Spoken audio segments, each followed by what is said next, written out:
Ken and Michael here for episode 5 of A Shot of Business Central and a Beer. Today we've got a little Business Central news. We're going to take a look at some Business Central apps for tracking expenses. And we have a listener submitted Stump Ken question. And we're going to be talking about a few manufacturing things. So if you're in the manufacturing industry, I recommend sticking around. But before we actually get into all that, it looks like my co-host has brought some interesting beer for us today.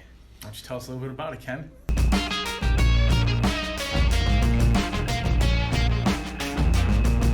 Thank you, Michael.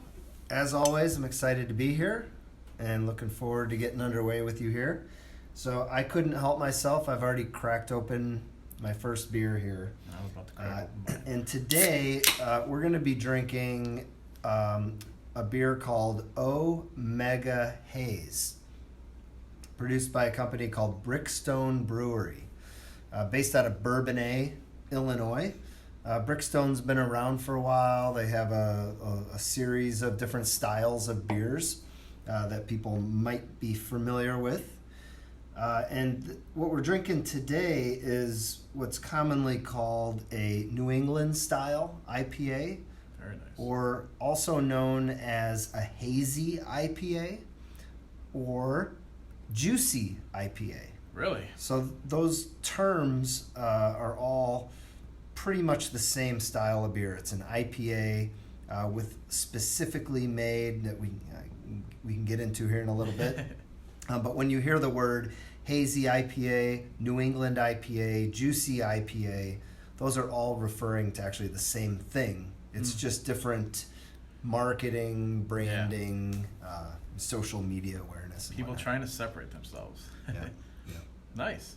So I actually brought in some glasses for us here because part of what makes this a little bit unique is the haziness of it. Thus, hazy IPA. So it's made with specific types of hops. It's very hop heavy. IPAs have a lot of hops in them. Okay. And this is very hop heavy, including citra hops and other types of hops that give it that fruity aroma. If you take a whiff of it, You can definitely smell you can smell that sweetness, the fruit in it. There is no fruit or flavoring in it. That is just the hops that give it that smell. It's very nice. That's the type of hops that they use. And the haziness of it results from the specific yeast they use. So it's the yeast and the water that kind of gives it that haziness. Yeah. But they also don't filter it. Oh, really? So most beers are ultimately filtered, which kind of makes it more clear. Mm-hmm. But this specific beer that they started actually brewing, this is only in like late 2017, early 2018. These really took off and started to become popular. And they would not filter out the yeast to kind of give it that extra flavor and body or mouthfeel, they'll call it. And it also has a high alcohol content, right? Yeah, this one is 7.8%. So. Now, I don't know too much about yeast or whatnot, but I know that the type that's used to brew this beer is Omega KVEIK yeast from the Omega Yeast Crew that's also based in Illinois. Wow, there you go. So, it is the yeast, like I said, that gives it a little bit of that special flavor profile that's in there. But it definitely is sweet, right? It's you can taste. Yeah, I'm surprised there's no sweetness. Hints of. Well, I mean, there's hints of fruit, but I'm surprised there's actually no fruit in it. Right. Yeah, you feel kind of like a grapefruity, mango kind of. I think it's a very good beer. Yep. I really do. If I had to rate it, which I do, I'm probably going to put it also pretty high. I want to say 86. Yeah. So I would 86. Yeah, I would probably go a 90 on this. Oh, nice. So you like the hoppy I beers? do. Yep. And I thought before we had, it's the beginning of September here, Yeah. And before we head into the fall and the winter and maybe start attacking some more darker, heavier beers, Yeah. I thought this is one last opportunity here to, as we end the summer, to kind of go off with a kind of a sweeter, hoppier note. I'd also like to point out that it's packaged in very well. I mean, it's in a completely black can with gold and, I don't know, sea green accents, I guess. Yeah. It's unique and it really stands out. Yeah, we should put a picture. We'll include a picture up on the site.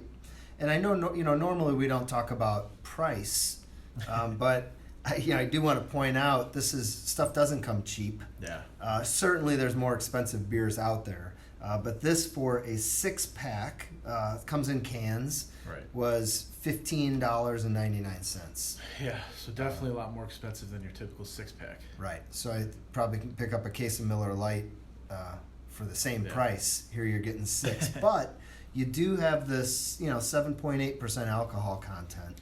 So there's a little bit more bang for your buck. Right. You know what else is interesting? Single 6-pack. I wasn't able to find it even on the BrickStone website. So yeah. How did you come about knowing about it? Well, I was out. I stumbled upon it at the local liquor store, and I didn't even know it was so brand new.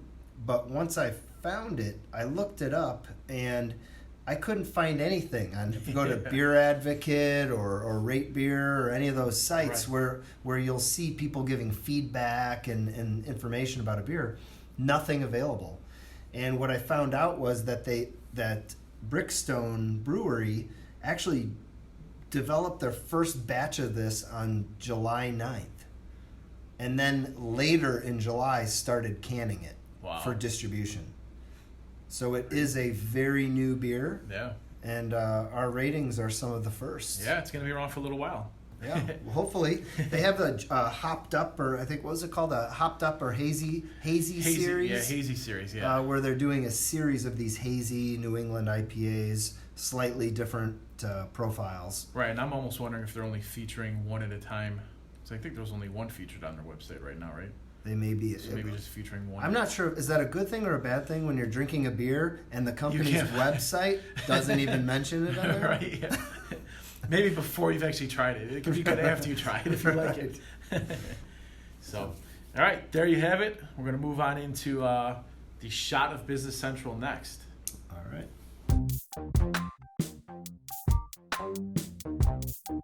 We're back for segment 2, which is the shot of Business Central with my trusty co-host, Ken Sebahar. He always likes to start it off. Got any news or updates for us for Business Central? Anything exciting out there? Overall, Michael, it's a little bit less news, I think, in the last couple months that we've been doing, but we certainly have some news to inform people of. So as of today, most Business Central environments do not yet have access to the fall preview. So the Wave 2 that's coming out in October, Microsoft had released that starting in August that they were going to make the preview available in Sandbox environment. in a sandbox environment. And all of ours that we've looked at so far, it is not yet available where we can go in and start testing those features yet. So my guess is hopefully over the next couple of weeks we're going to see that. But as of right now, nothing.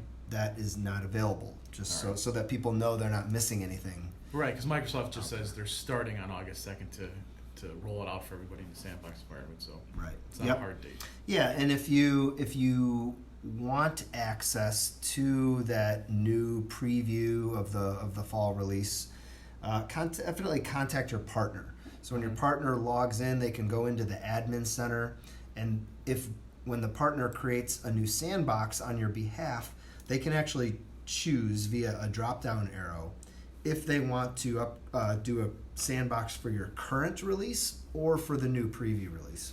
Very nice, very and nice. Right now, when we go in and we do that in most environments, that preview release is not available yet. Okay. So that's what tells us that we don't yet have that available to use. So speaking of the updated preview, I'd like to interject a cool little feature that I saw. It's coming out with the release Wave 2 in October 2019. So it's going to be possible to open 2 tabs with the same company, or basically magically pop out a card to another window. So what it is you can do multiple tasks at the same time while working in a browser, which before was unheard of. You only had to stick with one window and open up the same card in your Business Central environment. It's going to be pretty good, pretty time saving for a lot of people, a lot less frustration, I would imagine. A lot more of the traditional Windows style environment, right? Mm-hmm. Where you launch a new window on top of the old one and can move it around. Right. Exactly. Similar to that. Yep. Okay. That's cool. There are a lot of blog articles out there that Microsoft has posted during the month of August. Most of them, though, are related to the technical work that they're doing. Mm-hmm. Part of the big thing, and I don't think a typical user cares much about this, but as a partner and as a platform, they're taking a single app, which is Business Central, and they're breaking it apart into 2 major apps. One is a system app that kind of controls a lot of the system things that you use, navigation, and some of the general tools that you use, like record links, attachments, notifications, and then the regular application, right? And within each of those, even they're breaking that apart into modules. Mm-hmm. And what they're trying to do is create a system that is modularized, that's easier to maintain in the long run, also easier for organizations out there to build on that. If they're going to build their own apps inside, whether that's a third party, like a Microsoft partner, or the customer themselves. Mm-hmm. So these changes that they're making, although there's nothing that a user will see, in their browser or on their app, these are things that are going on. A lot of work is going on underneath the hood, so to speak, where Microsoft is making this much more easy for people to build on. So I would imagine it's easier too for extensions when you install an extension and later on you got to go change that extension, but it touches a whole bunch of other things. Now it just singles out one module, right? And it makes it easier to go. Yeah, and they're also updating the help files and how help files can be used. They've really changed the whole concept of help and how it used to be just basically like an online manual. Right? And now they're making it more contextual. So, one of the big things is if you are working in Business Central, there are tools that they're putting in there. So where if you hover over a field, you'll get a little box that pops open. And in there is some content about how to use a field or what a field does. Right. Those tools are available also for extending the solution. So if you're adding your own fields or your own functions, you can add that contextual help as well in there. So they're trying to keep you more in the system instead of going out. Correct. The user doesn't have to leave what they're doing, bounce into some help system. Yeah. They're on the fly working and able to get some help of what they're doing. So they can be ultimately more productive. Right. And also, obviously, providing the capabilities to use online help videos as well. Right. Makes it a lot simpler. Right. Okay. Some other technical updates out there that are one of the this is kind of a nuanced thing, I guess, but there's a tool for those people that maybe were using NAV in previous versions over the long run. There was a feature, it used to be called Zoom. Mm-hmm.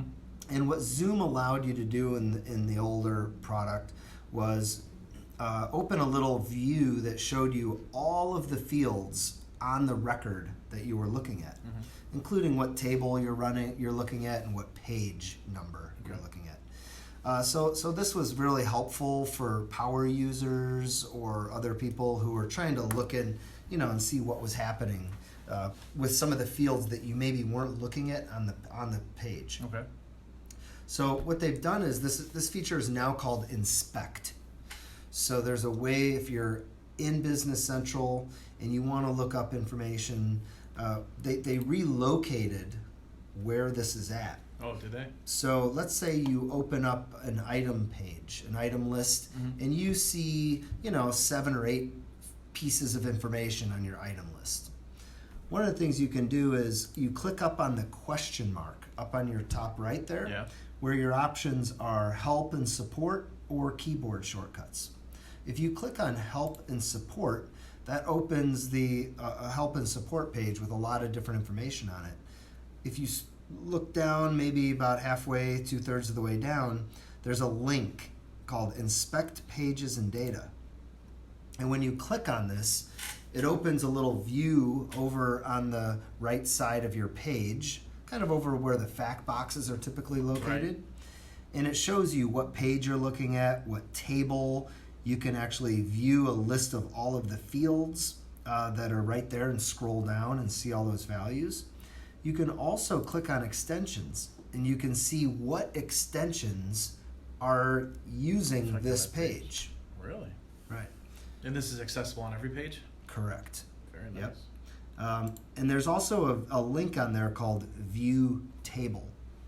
So when you click on the View Table icon, it actually opens a whole new page or view on your screen where it shows you just a list style page with every single field that's on that record visible to the user. Very nice. So obviously they can, this is read only.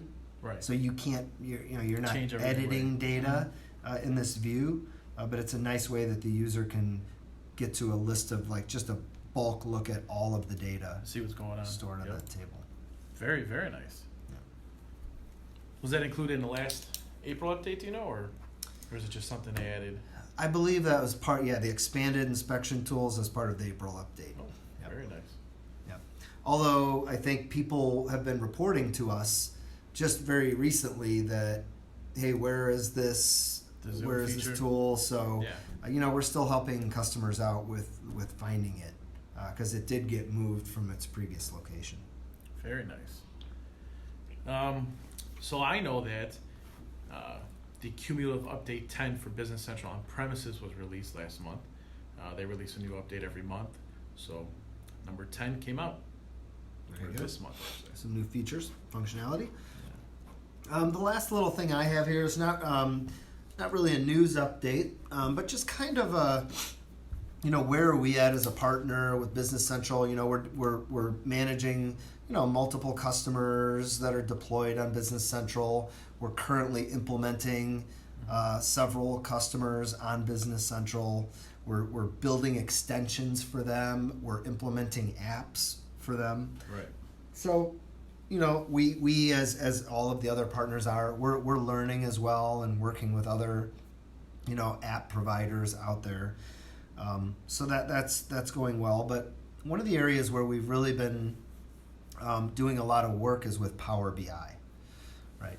So when you open Business Central Cloud, right, Mhm. all of this Power BI functionality is automatically enabled. Right. So when you're on the customer list, for example, you see over on the right in a fact box a Power BI chart Mhm. showing you a visualization of your sales for each customer. You can also click on the Intelligent Cloud and you can see a series of charts that are based in Power BI. Yep. So that's all there, and those are ways that Power BI is displayed within Business Central. But many of our customers are also, now that they're using Power BI and they're exposed to Power BI, they're saying, hey, you know what? I would like to build my own dashboard or my own reports and charts. And I want to make those available to certain users here. Mm-hmm. And those users may or may not even ever be logged into Business Central, Right. right? Because Power BI comes with its own app. Yep. Right? So let's say it's the president of the company has asked for a quick little dashboard, and it shows them their current cash position, their billings, what have they invoiced their customers month to date so far, Right. and their inventory value. So that's a good example of where you can just leverage Power BI itself to just build a quick dashboard. Right. So it'll pull information from Business Central into its own Correct. portal, wherever you want. Now, to do that, what you're going to do if you're running Power BI Pro is you have the Power BI desktop. Mm-hmm. This is the developer tool where you can build your own unlimited number of reports and dashboards in there. And we've been showing our clients how to connect directly to the Business Central data so that it can be used within these reports or KPIs or metrics that they're using. Because Power BI Desktop has I think it might even be beta version, right, for Business Central to connect, quick connect. Right. You just follow the steps. Yep. Yeah. So we're seeing, although we're seeing where Power BI is now being used more and more as as a business intelligence solution, and it's easy to do. Right. Before, maybe it was more difficult, especially to share through an app that's available on someone's phone.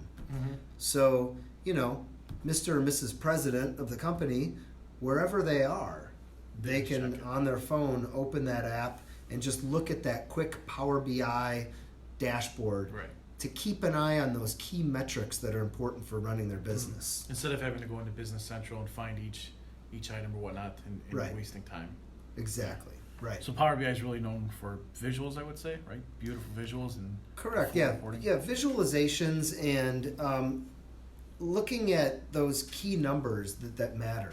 Right. So we always go through this exercise where people say, "I want to see this. I want to see my detailed sales analysis report in Power BI." And so part of what we do is work with them to say, "Are you sure? Why? What are you really looking at in there?" Yeah. And they'll say, "Well, I want to compare this month's to last month's sales." So then we'll say, "Well, why don't we just give you two numbers, current month to date versus prior month to date?" Right. And so you can compare those two numbers, right? So there's a different mindset that has to go into this, or that can go into it, to make it much simpler, right? To cut through the clutter. Don't make me look through a 10-page report and find the answer that I want. Give me the answer. Yeah. And so that's where we're helping our clients is to rethink how they approach business intelligence to just give them the answer. Right. Instead of making them go find the answer. And Power BI can be used for a number of different things as well. It doesn't just have to be Business Central. You can pull in information from virtually anywhere. Exactly. A single dashboard in Power BI can be comprised of reports from any number of different systems. Correct. It could be a payroll system, it could be Business Central, it could be CRM, or it could even be an Excel spreadsheet. Right? So if you have someone internally who's updating a daily cash receipts report in Excel, right? That Excel spreadsheet becomes the data source so that we can now do visualizations and totals. And compare from different data sources too, Right. And I think it's good to point out too, for the sharing feature though, you have to have a Power BI Pro account. Correct. Yeah, we recommend that. You can take a standard dashboard and share it, although there's really no security on that to speak. So the Power BI Pro adds security. It also adds a lot more performance to it as well. Yeah, refresh rates and everything. So very nice. Anything else over there, Ken? That's all I got for this month. I'm hoping next month when we get together, we're going to be able to share some specific features on try it out. The new updates that are coming out, and maybe some other new information available. So stay tuned for our next segment. It involves manufacturing.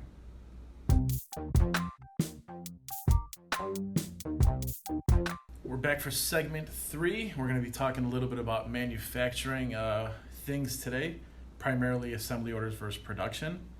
So let's say, Ken, that I am BrickStone Brewery. Would I use assembly orders or production orders to create this pretty good beer? This is a question that we answer all the time for people, right?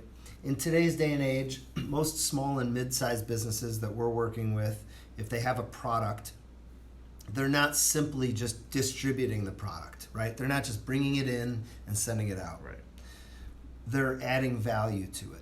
And usually that's through some sort of a process, whether it's an assembly process or a manufacturing process. So inevitably it leads to this discussion of, well, I see that Business Central has assembly orders and then it has production orders.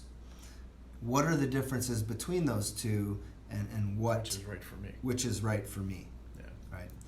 So let's go through a list and we'll compare the features that are included within each of these different processes. Okay. And then we'll answer your question about BrickStone. Okay. To Maybe we see can talk about the 3 or 4 main if they can differences that'll. yeah. All right. We'll see what if we can agree of which they should use. Okay. Okay.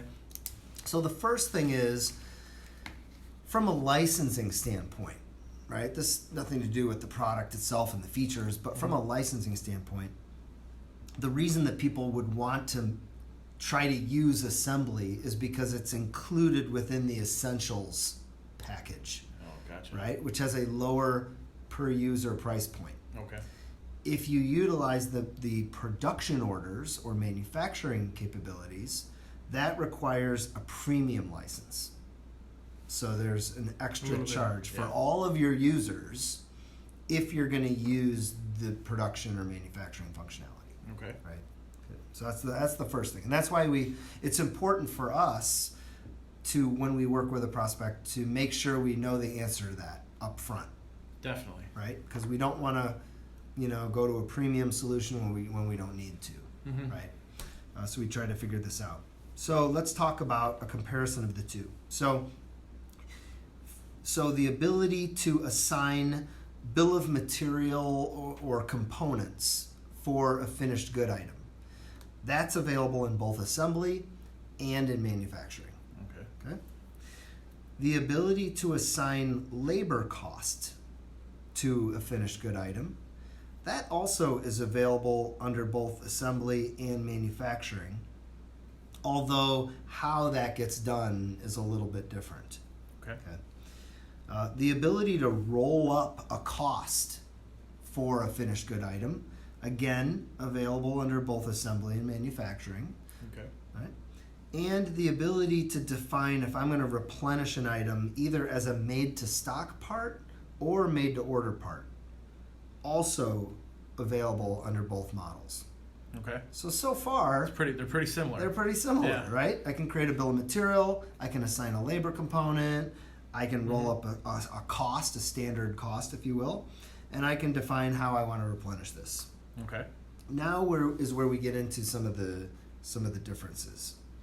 So with assembly, we have what we call assemble to order or assemble to stock. So when you set up this item, you define how you're going to assemble it. An assemble to order, while you're entering your sales order, the system will automatically generate on the fly an assembly order behind the scenes. And then as you tell the system that you're shipping it, it will automatically consume the raw materials that were required to make it, output the finished good, and then ship it. Very nice. Automatically, huh? Right. Good. With a production order over on the manufacturing side, there is a button where from the sales order you can hit a button to create a production order, but then those production order steps have to be completed independently Okay. of shipping the sales order. So that's a little bit of a difference there. Yeah. Now, some of the other differences also include if any of the operations that you're doing require the use of an outside processor or subcontract vendor, Mm-hmm. that is not supported with assembly. So Okay. for that, you would have to go to the manufacturing module. So that's clear cut then. Yes, absolutely. So the question is, do you ever send anything out Yes. that's They say yes. partially made where someone else is doing something to it and sending it back? They say yes, we say you're in manufacturing, Okay. right? The other thing is do you need to record and track in the system the actual amount of time or labor spent to complete an operation? If you do. If you do, that is manufacturing. Okay. Because what assembly is going to do, it's just going to take a standard labor factor that you've added to that assembly item and apply that as a fixed, almost like a fixed cost per item every time. Okay. Right? So to track labor, it's another clear-cut feature. That's clear-cut manufacturing. Okay. The other thing is, if you need to be able to track actual component consumption quantity, that is also clear-cut manufacturing. So what do you mean by component? Yeah. So let's say I'm making this beer here, and I'm part of the process is putting in the yeast into the beer. So with assembly orders, I would have to assign up front exactly how much yeast goes into each gallon or whatever quantity of beer I'm making, and then the system would automatically consume that amount of yeast out of my inventory. Okay. With manufacturing, I tell it exactly how much yeast did I use in this production order or batch that I'm making, right? So for production processes where I have a more variability in how many pieces I'm using, or maybe I have to scrap, I may often have to scrap more pieces against a production order. That is where I'm talking more manufacturing. So it almost seems like, and I think I might have this wrong, but it seems like high production pieces, well, I guess would still be manufacturing, but tend to have assembly qualities, I guess? Correct. Meaning, well, I think to your point, it can be tricky. Okay. Right? So, where you have a variable amount of scrap, though. Right. The variable part is where you're talking manufacturing. Okay. So, as an example, we'll stick with the beer example, right? Why not? Actually, so putting together this 6-pack right here of BrickStone hazed up IPA, right, there's actually multiple layers of production that has to go on, right? First, I have to make the wort. Then I have to brew the beer, and now I have beer. Right. Then I have to put the beer into cans. Then I have to put the cans of beer into 6-packs. Right. So the canning, maybe that's one step. Yeah. Either way, I have multiple processes there. Yeah. So with an assembly order, I would have to tell the system, okay, how many cans of beer have I made?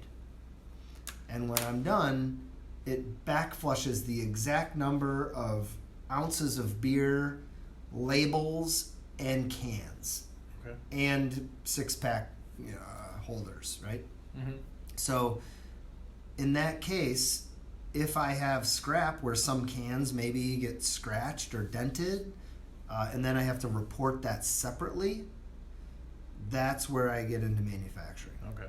Right. Also, you have to do that all at once. So this is the other big differentiator. With assembly, when I tell it how many pieces I've made, and I post that quantity on the assembly order, that is the moment where it consumes my raw materials based on those fixed quantities, right? Oftentimes, that is not good enough.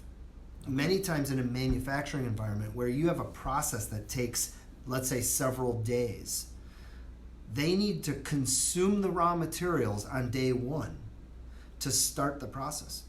Okay. But they may not report output against that production order for many days or even weeks or months later. Okay. So if you have to, so the differentiator is if you need to report the consumption of raw materials separately from the output of the finished good, that means you're in the manufacturing module. Clear cut. Right. Okay. If you just say, you know what, at the point where I tell it how many I made, that's where we can relieve the raw materials and components, then maybe assembly will work for you. Okay. The other thing is the last big piece is overall scheduling. With assembly, you simply are assigning a fixed amount of labor or overhead cost into the item that you're assembling. Mm-hmm. But there really is no scheduling capabilities. With manufacturing, you have the ability to create work centers or machine centers within the work centers. Right. And then each work center or machine center can be scheduled. You can track a finite capacity for each of those, and then schedule the production processes based on that available capacity. Just clear-cut manufacturing. And analyze where are you, if you're in infinite capacity, where are you over your capacity? What do I need to do to fix this? Okay. Right. And so where we typically see people either, going to clear-cut manufacturing, number one is probably the ability to schedule production. Yeah. Right? Effectively. That means you're in manufacturing. Two is the ability to record my material and labor consumption separately from my output. Okay. So those are the two areas where we typically see people going to So then am I wrong for saying BrickStone Brewery beer, whatever it is, manufacturing? BrickStone definitely we would recommend as a manufacturing process. Correct. So now what if I were to say I still want to do it as assemblies? Is it possible to do it? It is possible. If you understand these differences between assembly orders and manufacturing, it is possible. Just makes it a little bit harder. It's a little bit more difficult. The planning tools, right, are not as robust with assembly. It's going to require some level of manual or outside the system, tracking. Okay. So, for example, right, with this 6-pack of beer that we're sitting here looking at, right, I really have multiple production departments, or what we might call work center groups. Yeah. I have the brewing of the beer, Right. which takes place over in the brewery section, and they're not brewing cans of beer, right? No. They're brewing a giant batch, Yeah. right? That's a production order. They're making 500 gallons of this in a batch. So they need to probably track the lots of material that they put into that batch. So that would be a production order.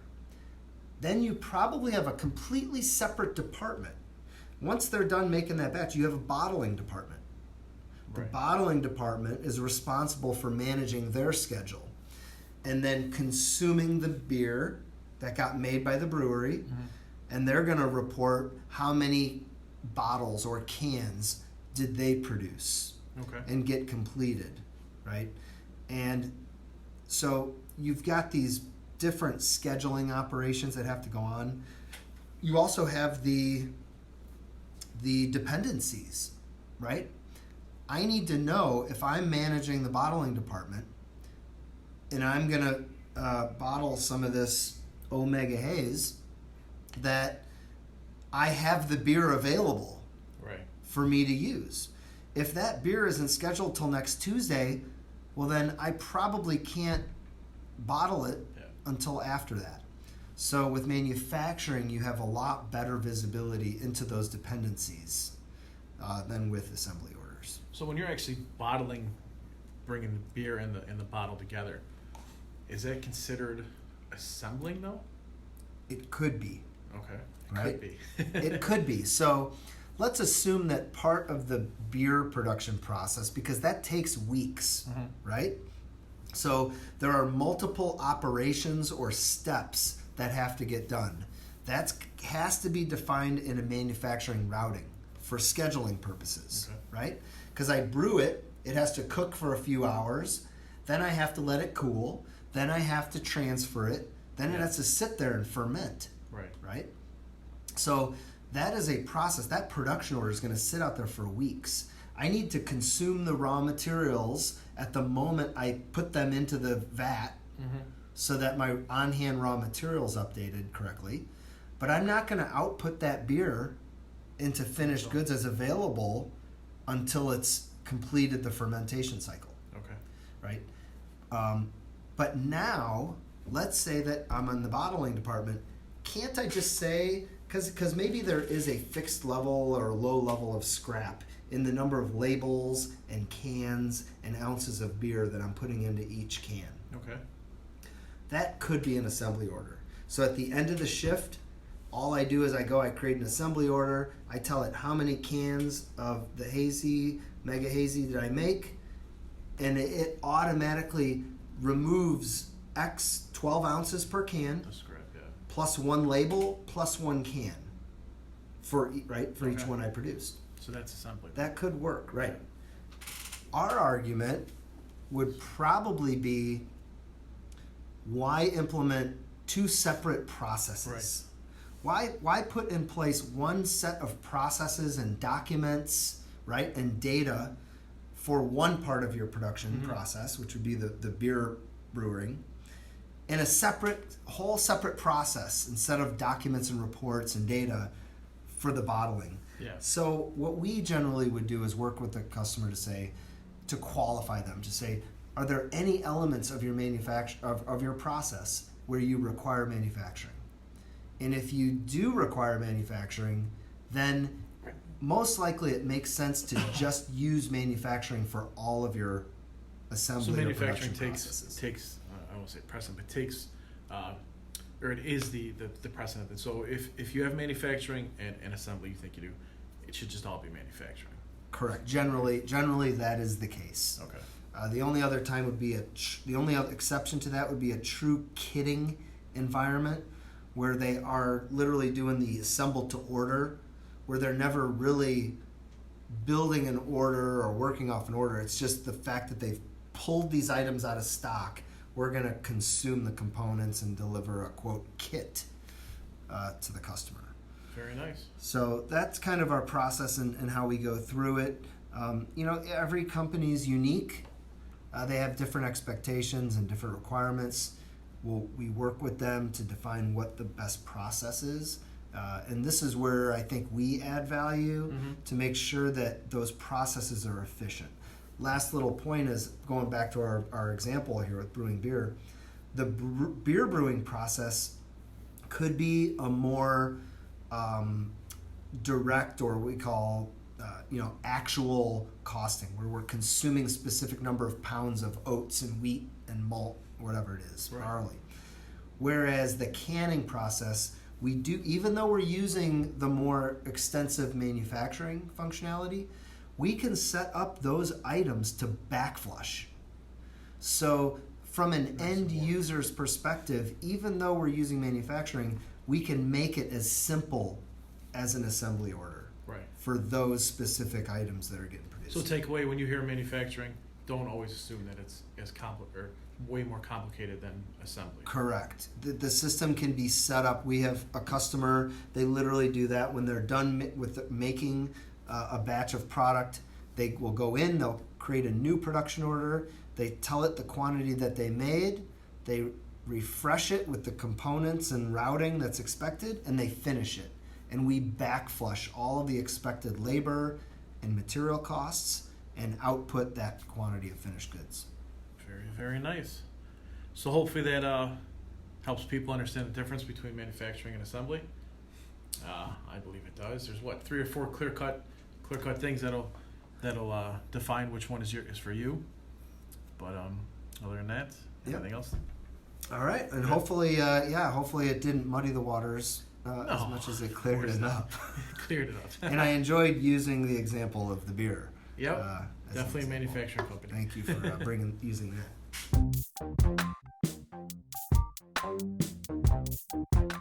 Back for segment 4, we're going to be talking about our featured Business Central app, which is all of the expense reporting apps located in AppSource. I was only able to find 3 in AppSource: Continia, Expense Management 365, Zetadocs Expenses, and Omnify expense reports. Did you happen to find any more? That is what I found, but you said I've only found 3. I would say those are 3 good options that you have. Yes.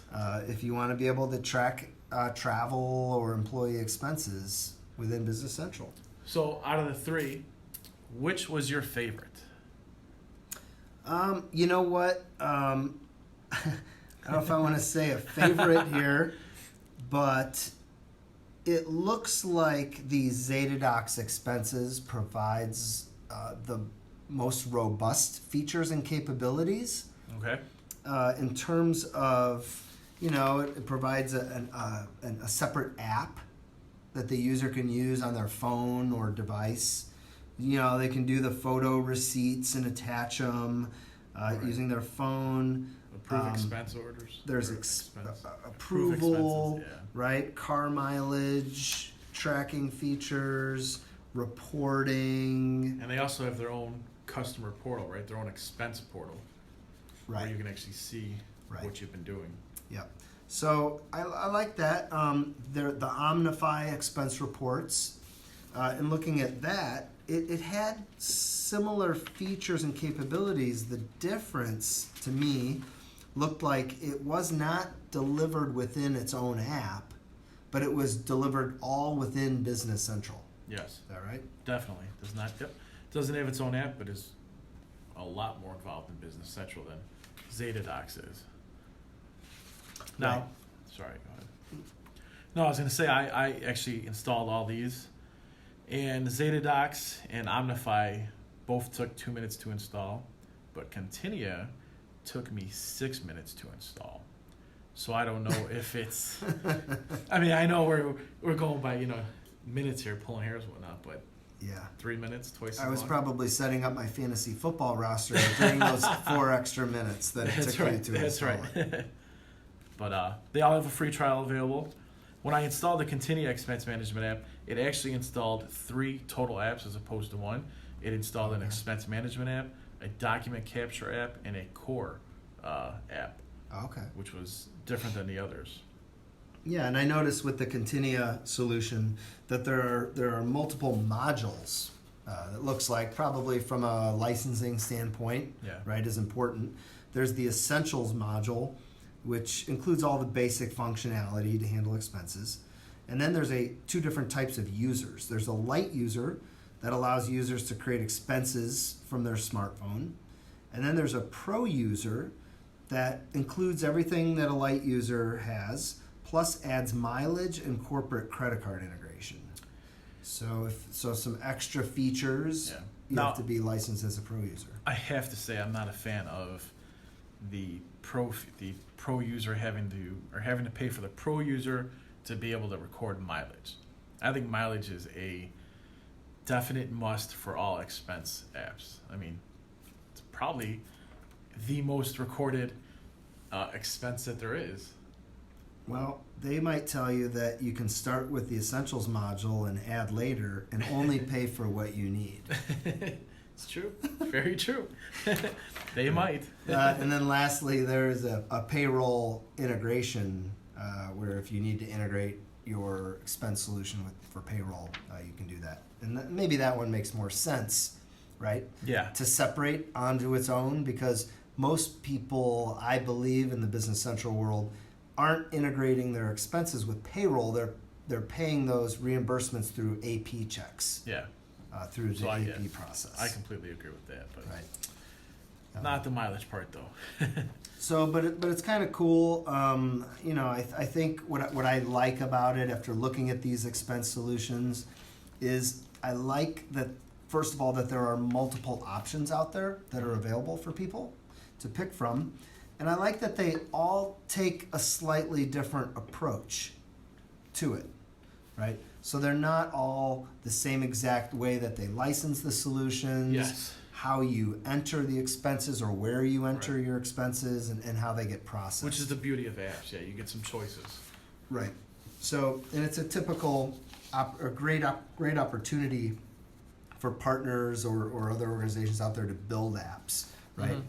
And you've noticed over the past several months, we've focused on these types of areas, right? We've payroll, Yeah. which is something that Microsoft is not going to tackle, just because all of the tax and local regulations surround more and sense, updates that have to go into payroll. But also, we looked at sales tax, maybe expense reporting, and commissions, right? Yeah. Some different approaches to handling salesperson commission reporting, right? So this kind of is another one of those that falls into these ancillary products that not every company has the need for this capability. So it's a perfect opportunity to use as an app. Agreed. So with that, I figure we transfer right into the Stump Ken question. Cue the music.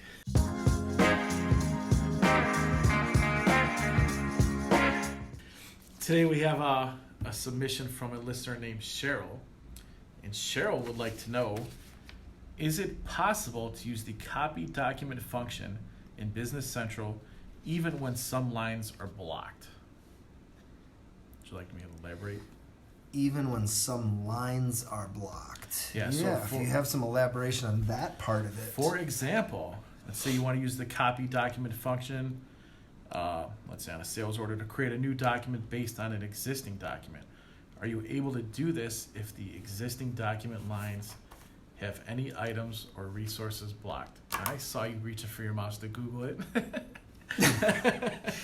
So I was actually going to see if I had enough time to actually just go run a test. Run it real quick. I'm going to admit I don't know the answer to that. Now, within if I were asked this question in the real world outside of this podcast, I would just go block an item, right, on a posted sales invoice, and then go run the copy document and see what happens. Yep. I'm gonna guess that it will not let you copy the document because one of those items is blocked. All right. Final answer. Final answer. You got it though. So not yet, but this feature is coming in the October release. So you'll be able to do it, but it will show a little pop-up notification. Notification on that the says top? what's going on. Yeah, so Okay. not bad. Yeah. You got it. You're on a roll. It's 2 weeks in a row. That was just kind of one of those. Let me take several pieces of, information and facts that I've learned about how it checks for block things and how it would work. Yeah. Try to put those all together to see what that answer would be. So, very nice. Thank you for the submission. And I'm pretty sure I'm at 100% so far on this podcast on the Stump Ken Questions. Stump Questions? Well, since we've made it into an actual segment, yeah. First couple weeks, though, I kind of put you on the spot. So, but pretty good. But I don't think pretty good. I don't think I was wrong. No, not at all. So please keep them coming, and I look forward to more fun and challenging questions next month. So with that, I believe that's all we've got to cover for today, right, Ken? That is it. Yeah. All right. So everybody, pay attention for the show notes. We're going to put them out on the blog. I just want to thank everybody for listening, and just like last week, let us know what you like and what you didn't like. And Ken, you want to say anything else? Yeah, no, it's we're at the beginning of September right now. I do want to put in a plug for the BC user group, NAV user group, BC user group conference summit that's coming up. It's in early October. Are you going to be hosting any? Yeah, we'll be there. Solution Systems is a sponsor of the BC user group. So you'll see our name on some of the materials that are distributed as you register for the conference. And also we're doing a session on the differences between Business Central Cloud and Business Central on-premise. Oh. Is it the same product or is it not?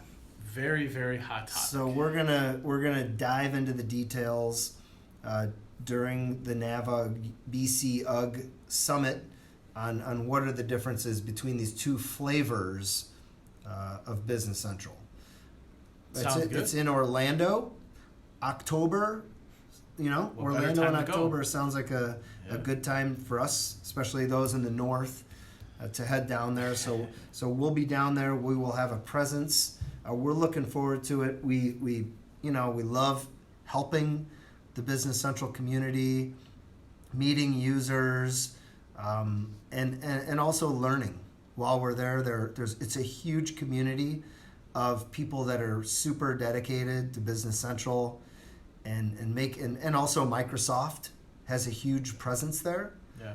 So, we definitely recommend for any user that's out there that's looking for more knowledge, more information about Business Central, we always suggest that they consider going to the User Group Summit. Definitely. So with that, just don't forget to subscribe to our podcast, and we will see and talk to all of you next month. Bye-bye.